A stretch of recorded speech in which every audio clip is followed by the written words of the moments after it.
Hello दोस्तों, कैसे हैं आप लोग। आई थिंक सब लोगों की तैयारी अच्छी चल रही होगी। देखो दोस्तों, आरपीएससी एसी की जो टेस्ट सीरीज है उसका लिंक डिस्क्रिप्शन में आपको मिल जाएगा। जिन्होंने ज्वाइन नहीं किया वो कर सकते हैं।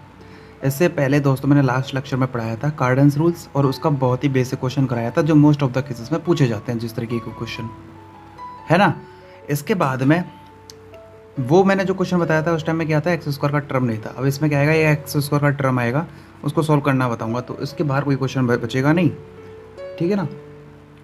तो इससे आपका कार्डन रूल फिनिश हो जाएगा और आपको अच्छे से समझ में आ जाएगा। और हो सकता है तो एक और क्वेश्चन करा दूंगा, तो कार्डन रूल्स को बार बार कराने की ज़रूरत नहीं पड़ेगी। फिर आप प्रैक्टिस के लिए आप ये आपकी रिस्पॉन्सिबिलिटी कि आप बुक देखो, नेट पे क्वेश्चन सर्च करो और ट्राई करो खुद से। ठीक है।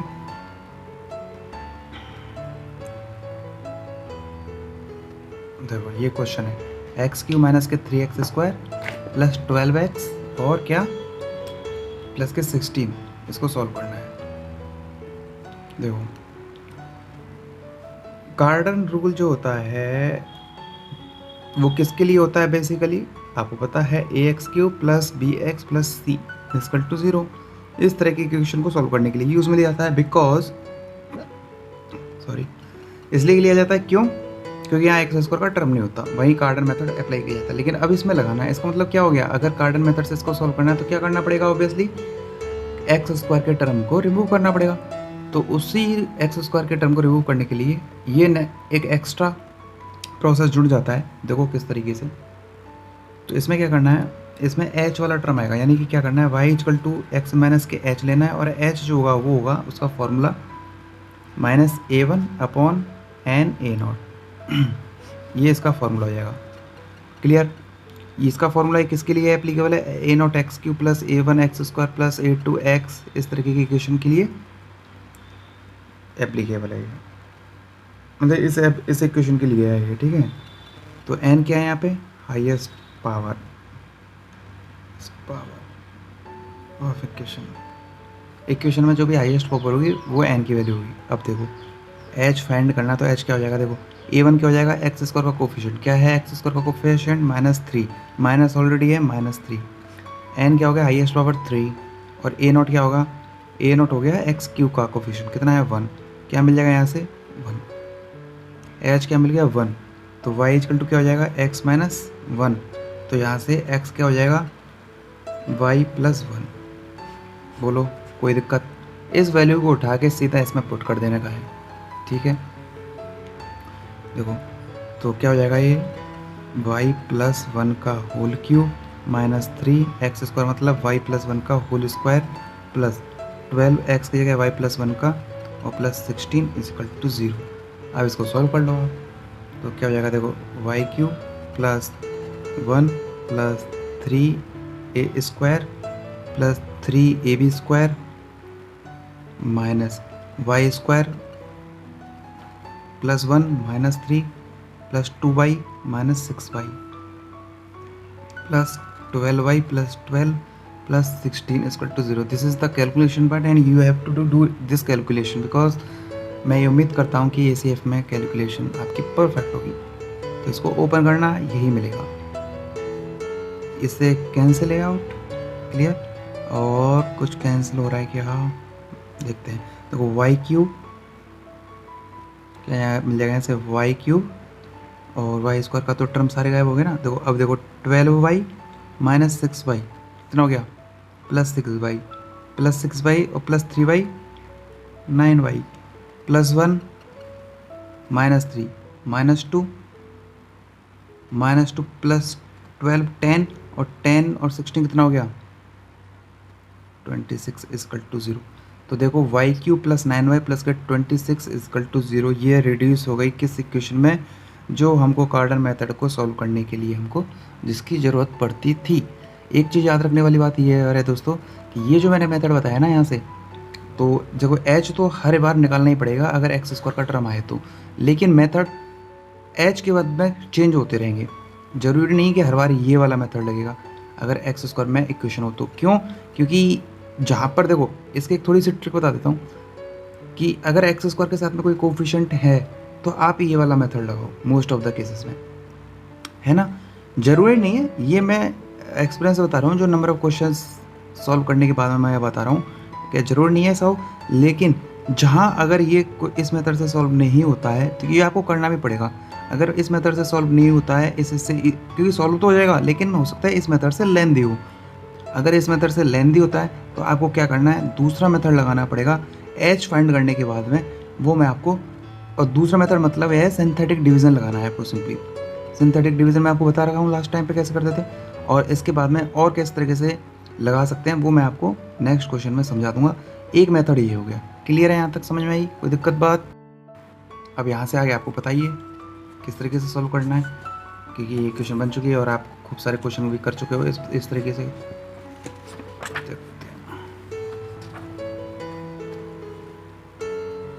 देखो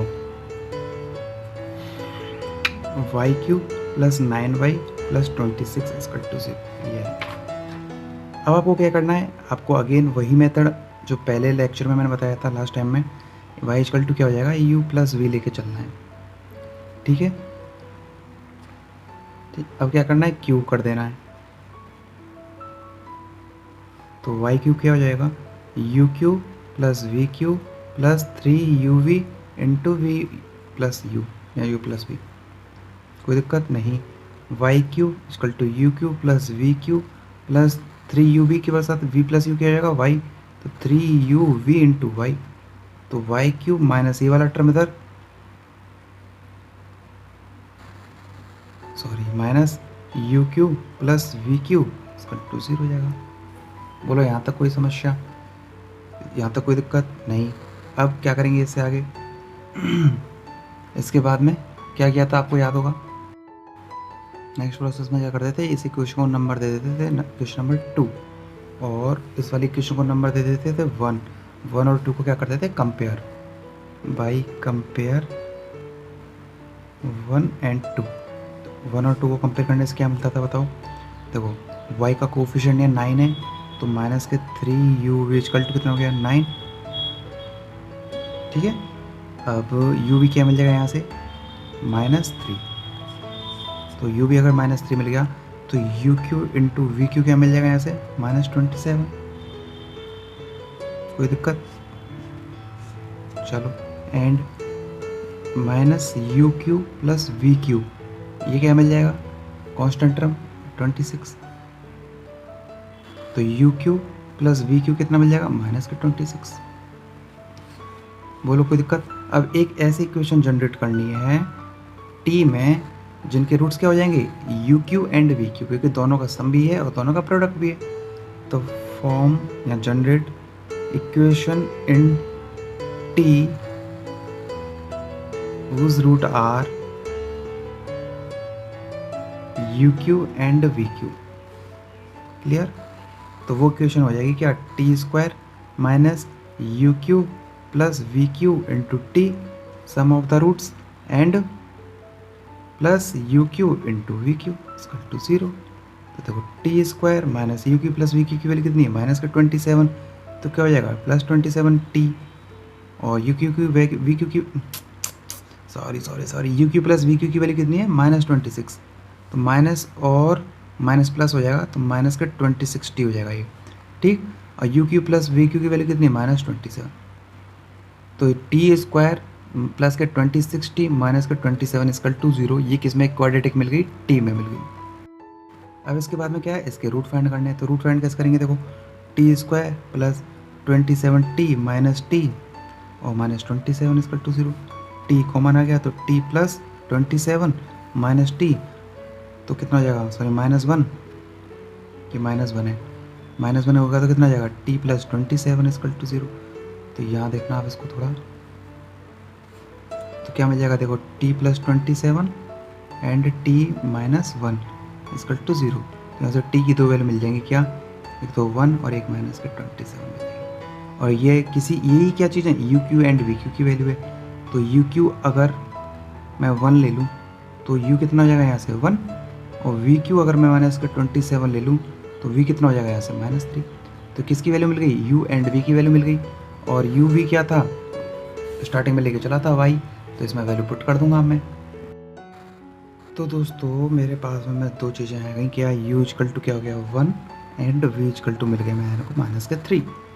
अब y क्या था, u प्लस v था, तो y इक्वल टू क्या हो जाएगा 1 - 3 इक्वल टू -2 हो जाएगा।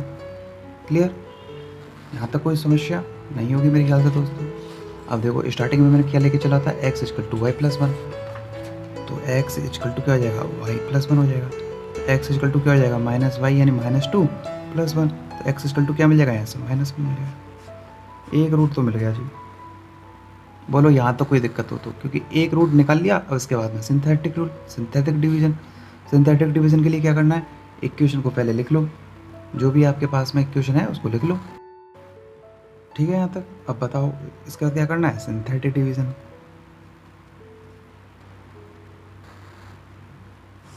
तो सिंथेटिक डिवीजन कैसे करेंगे, देखो सबसे पहले इक्वेशन लिख लो, x³ - 3x² + 12x + k 16 = 0। कैसे करते हैं सिंथेटिक डिवीजन, देखो सबसे पहले रूट जो है उसको यहाँ लिख लिया, बॉक्स बना दिया। देखो कोफिशिएंट लिख लो पहले सारे, x³ का 1 - 3x² का, और ये किसका है, x का 12 और लास्ट में 16। इधर क्या हो गया, कुछ नहीं है, तो इनका सम कितना हो गया 1 1 × -1 -1, सम कितना हो गया -4 -4 × -1 कितना हो गया 4, कितना हो गया 16 16 × -1 कितना हो गया -16, तो ये कितना हो गया 0। ठीक है, तो डिप्रेस्ड इक्वेशन क्या आ जाएगी यहाँ से, डिप्रेस्ड इक्वेशन क्या हो जाएगी, देखो यहाँ से ये 1 यानी x² से मल्टीप्लाई माइनस के 4x और प्लस के 16 इक्वल टू 0। यहाँ से इसके क्या करना है, वो फिर से रूट फाइंड कर लेने हैं। देखो x² - 4x प्लस के 16 इक्वल टू 0, तो क्या हो जाएंगे, तो क्या आएंगे, देखो x इक्वल टू इसके रूट्स क्या आएंगे -b plus minus √b² minus के 4ac upon 2a। Minus b मतलब कितना हो गया +4 प्लस माइनस √b² कितना हो गया 16, b मतलब कितना है ये 4 का स्क्वायर माइनस 4 × a कितना हो गया 1 × c कितना हो गया 16 अपॉन कितना हो गया 2a।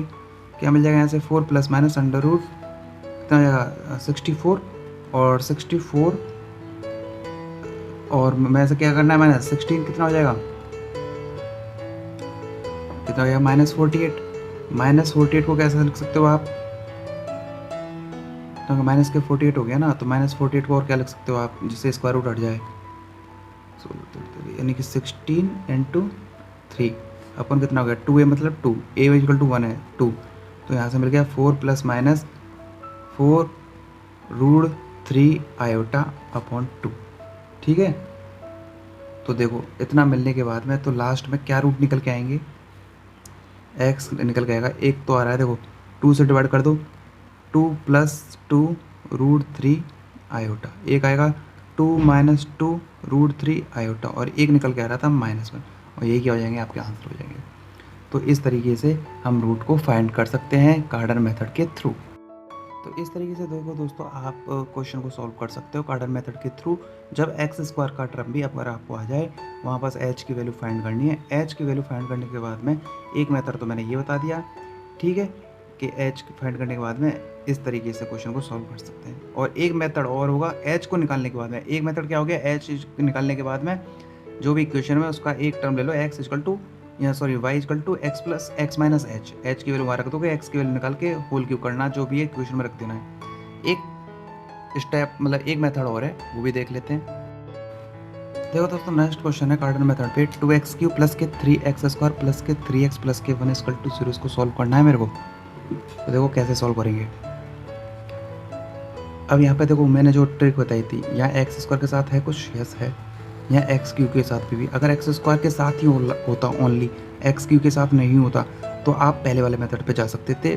चेक तो देखो वैसे भी करना पड़ेगा, बात समझना ये वाली बात मेरी, चेक तो आपको दोनों से ही करना पड़ेगा, लेकिन सबसे पहले आप उसी मेथड से करना। अगर x² के साथ में सिर्फ कुछ हो और x³ के साथ में कुछ नहीं हो, तो जस्ट पहले जो मैंने ऐसे पढ़ाया है वो वाले मेथड पे आप चले जाना। और अगर दोनों के साथ में कुछ हो तो ये वाला मेथड देख लेना। क्या करना है, सबसे पहले डिमिनिश्ड करना है इसको, डिमिनिश्ड इक्वेशन किससे, बाई h से।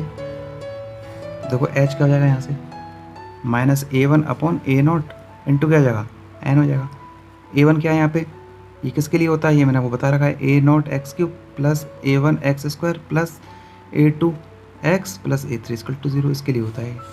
ठीक है, a1 कितना है यहाँ पे, एक्स स्क्वायर का कोफिशिएंट है माने कि 3 अपॉन ए नोट कितना हो गया, क्या हो जाएगा ए नोट बताओ, ए नोट हो जाएगा 2 और इंटू एन कितना है 3, 3 से 3 कैंसिल माइनस के 1/2। सिंपल है यहाँ तक। इसके बाद में मैंने आपको वहाँ तो बताता था कि क्या करना था, y equal to x minus H लेके कर लो, ठीक है ना। लेकिन है फ्रैक्शन में, तो अगर ये फ्रैक्शन में नहीं आता तो आप जस्ट पहले वाले मेथड पे जा सकते थे। अदरवाइज देखो ये वाला मेथड देख लो, क्या करना है, सिंथेटिक डिवीजन कर लो, सिंथेटिक डिवीजन कर लो। अब देखो दोस्तों यहाँ से करना है सिंथेटिक डिवीजन। देखो कैसे करेंगे, देखो -1/2 इसका वो आया था एच की वैल्यू, ठीक है ना, ये एक्स की वैल्यू नहीं है, एच की वैल्यू है, ठीक है। अब सिंथेटिक डिवीजन कैसे करते हैं, जो इक्वेशन होती है उसके कोफिशिएंट लिख लेते हैं सारे। एक्स की हुआ कोफिशिएंट कितना था 2, एक्स स्क्वायर कितना था 3, एक्स का कितना है 3 और ये हो गया 1, इधर कितना है कुछ नहीं। तो देखो इसका सम कितना हो गया 2, 2 से मल्टीप्लाई कर दूंगा तो कितना मिलेगा -1, 3 - 1 कितना हो गया 2, 2 से मल्टीप्लाई कर दूंगा तो -1, 3 - 1 मिलेगा 2 और 2 से मल्टीप्लाई कर दूंगा -1, ये कितना आ जाएगा 0। बोलो यहाँ तक कोई समस्या, सिंपल है ये तब। अब आगे देखो, इसके बाद में क्या करना है, देखो ये जब हम करते थे लास्ट टाइम पे तो यहाँ से डिप्रेस्ड इक्वेशन आ जाती थी, लेकिन वो तब आती थी जब ये -1/2 एक्स का एक रूट निकल के आता था, एक्स की एक वैल्यू निकल के आती थी, तब जाके ये अदर रूट बनाने के लिए हम क्वाड्रेटिक लगाते थे। लेकिन अब यहाँ पे प्रोसेस थोड़ा चेंज है, ये किसकी वैल्यू है, एच की वैल्यू। अभी हमारे पास एक भी एक्स की वैल्यू नहीं है, माइंड में रखना ये वाली बात, अभी एक्स की हमारे पास एक भी वैल्यू नहीं है, इसलिए इक्वेशन किस में चलेगी, क्यूबिक में ही चलेगी, ठीक है। अब मैं क्या करता हूँ, इस वाले मेथड में जहाँ एक्स स्क्वायर वाला अगर टर्म आ जाता है तो उस मेथड में एच की वैल्यू फाइंड करने के बाद में एच से सिंथेटिक डिवीजन किस तरीके से करते हैं वो मैं प्रोसेस बता रहा हूँ, ठीक है। यहाँ पर फिर से दोबारा से इस चीज़ को अप्लाई करते हैं। देखो ये कितना हो जाएगा कुछ नहीं, तो कितना हो गया 2, 2 से मल्टीप्लाई करूँगा तो कितना हो गया -1, कितना हो गया 1, 1 से मल्टीप्लाई करूँगा तो क्या मिल जाएगा -1/2, प्लस कर दूंगा तो कितना मिलेगा 3/2। बोलो कोई दिक्कत यहाँ तक। इसके बाद में अगेन करना है, तो देखो यहाँ कुछ नहीं है तो कितना हो गया 2, 2 से मल्टीप्लाई करूँगा तो -1 और कितना हो जाएगा 0, ठीक है ना। ये कब है ये वाला मेथड, जब h की वैल्यू फाइंड कर लो तो एक रूट निकालने के लिए मैंने ये h को यहाँ पर सिंथेटिक डिवीजन में यूज़ कर रहा हूँ, ठीक है। और यहाँ से इस इक्वेशन को इस तरीके से लेके चलना है। कैसे, देखो ये जो फर्स्ट टर्म होगा वो किसका हो जाएगा, x³ का हो जाएगा, ये किसका हो गया twice of x³, x square का 0 और ये x का हो जाएगा तो 3/2 x और कांस्टेंट इसमें कितना है 0, कुछ है ही नहीं इसमें, ठीक है ना। लास्ट वाला देखते रहना है, तो 2 का x³ हो गया, एक्स स्क्वायर का 0 हो गया, ये 3/2 x का हो गया और लास्ट में है ही नहीं कुछ भी। बोलो यहाँ तक कोई दिक्कत हो तो, ठीक है। अब क्या करना है, इसके बाद में देखो अब मैं इसको क्या करता हूँ, इस इक्वेशन को जेड में पुट कर लेता हूँ, इस इक्वेशन को किस में रख लेता हूँ मैं, जेड में जेड में इसको रख के देखता हूँ। देखो इधर क्या जाएगा 2z³ प्लस के 3/2z इक्वल टू 0। अब -1/2 से मैंने इस इक्वेशन को फाइंड किया है, -1/2 से मैंने इस इक्वेशन को क्या किया है, फाइंड किया है, ठीक है। अब देखो ये यहाँ तक मेरे को मिल गया। अब देखो अब ये जो इक्वेशन आई थी, हम जो इसको सॉल्व कर रहे थे, लास्ट में जो 0 बन रहा है वो किससे बन रहा है, -1/2 से। तो मैं क्या कर रहा हूँ, x इक्वल टू -1/2 यानी x इक्वल टू -1/2 से मेरे को ये चीज़ मिली है, तो x प्लस के 1/2 इसका मैं एक रूट लेके चल रहा हूँ। अब चल रहा हूँ मैं इसका x इक्वल टू -1/2 एक रूट लेके, तो x प्लस 1/2 जो होगा वो इस इक्वेशन को क्या करेगा, सेटिस्फाई करेगा, इसको सेटिस्फाई करेगा ना। तो देखो यहाँ से ये क्या मिल सकता है, z कॉमन ले लिया तो क्या मिलेगा यहाँ से 2z² प्लस 3/2 इक्वल टू 0। तो यहाँ से क्या मिल गया, z इक्वल टू 0 मिल गया। और जब ये इसका अगर एक रूट है तो z इक्वल टू क्या हो जाएगा, x प्लस 1/2 और x z की वैल्यू क्या है, एक 0 x प्लस 1/2, तो यहाँ से x इक्वल टू क्या मिल गया, -1/2। ये क्रॉस चेक हो गया कि एक रूट इसका -1/2 होगा ही होगा। बोलो प्रोसीजर समझ में आया, दोबारा देख लो। यहाँ से मैंने एक इक्वेशन ड्रॉ कर ली, ये हुई। अब इस इक्वेशन को मैंने z के उसमें लिख दिया, 2z³ प्लस के 3/2 z इक्वल टू 0। अब ये इक्वेशन लास्ट में 0 बन रहा है, यानी इसको रूट अगर इसके 0 आने तो x - के 1/2 एक रूट हो सकता है इसका। अगर ये इसका एक रूट हो सकता है तो x प्लस 1/2 इसका एक रूट हो सकता है। अगर ये इसका एक रूट हो सकता है तो ये इसको सेटिस्फाई करेगा, इसको सेटिस्फाई करेगा तो z equal to X plus 1/2 लिख सकता हूँ, क्योंकि z इसका एक रूट हो गया। वो रूट क्या है, x प्लस के 1/2। इक्वेशन इस तरीके से हो गई। अब z की वैल्यू यहाँ से एक जीरो आ रही है, जीरो यहाँ रख दूंगा तो x इक्वल टू माइनस के 1/2 मिल गया, यानी कि x इक्वल टू माइनस के 1/2 एक इसका रूट होगा ही होगा। अब इसकी ये क्रॉस चेकिंग हो चुकी है। क्लियर?